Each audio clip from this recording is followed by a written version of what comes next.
So I received a request to do this video and share my thoughts on how many ADA an investor would require to really be able to retire on their ADA holding alone. And this is a really interesting and enjoyable idea to play around with, and so I took a look at the compound interest calculators available online, but the problem was none of them offered enough depth or detail to really explore the idea. And so eventually I decided to take a piece of paper and a pen, which is testament to the fact that sometimes the most simple way is also the best way. Now it's important to know that what I'm about to share isn't a get-rich-quick scheme or a guarantee of making easy money. I'm simply sharing my own thoughts and my own plan considering the nature of Cardano and ADA, and what I foresee to be a realistic plan for the future. And even though I think that I'm right, and I wouldn't be an ADA investor if I didn't, the reality is, just like any other investor, I could be wrong. And of course, proper risk management is a fundamental part of investing, and it's also why I own real estate and stocks as well as other cryptos too.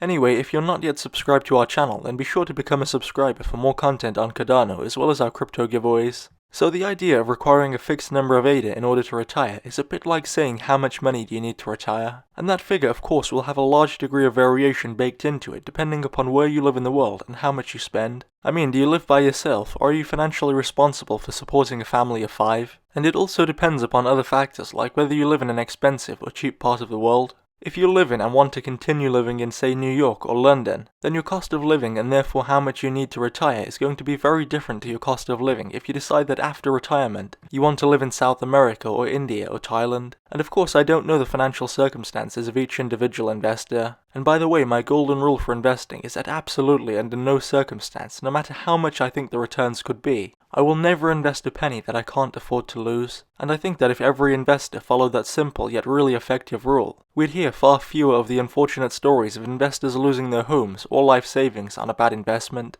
Anyway, moving on. The way that I think about this problem is not by thinking about how many ADA I need and then at what price point I need to sell out and then live off of the proceeds. No, I want to know how many ADA I need in order to live off of the proceeds of the staking yield. I don't want to sell back into depreciating cash. And so the first question which I asked myself was how much money do I need to live off of each month? And personally I try to hold as little fiat as I possibly can, because the more dollars or pounds you own, the more money you lose through inflation of the currency, and so I want to own as little as I can. Anyway, let's say that I need the equivalent of $25,000 per year to cover my expenses, and then have a little left over each month to put away as a financial cushion. And if we consider that the average staking yield on ADA for a passive investor who delegates their ADA to a staking pool is around 5% per year, at the current price level I'd need around $500,000 worth of ADA to generate a staking yield of the magic $25,000 that I need. But remember that the $500,000 figure is based upon the current price level. If in a few years' time ADA is worth 20 times its current market value, and the yield remains at the same average of 5%, I'd need just $25,000 worth of ADA at today's price.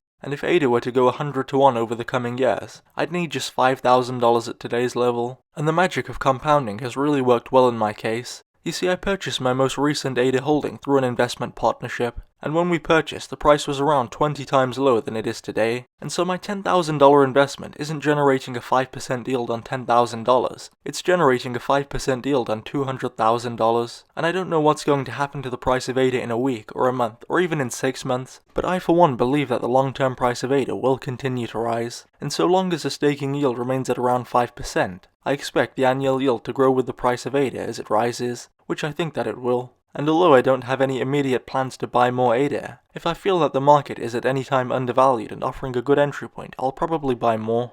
You see, investors do not retire early by selling out, they retire by building up a portfolio which generates a passive income from a series of sound investments which make up a well-diversified and stable portfolio. And again, that's why I'm not just invested into crypto, and in my opinion, any well-diversified portfolio includes a variety of assets from a number of asset classes. And one of the benefits of a multi-asset class portfolio is that they usually tend to balance each other out to some degree, and help me to absorb the rollercoaster ride of the financial markets. For example, this year my real estate investments haven't been doing very well, but on the other hand my equity and crypto portfolios are up substantially. Anyway, that's all for this video, and by the way, there will be a second part to this video where I go into more detail and consider a number of other strategies like dollar cost averaging and infinite return, so be sure to subscribe for that, and thanks for watching.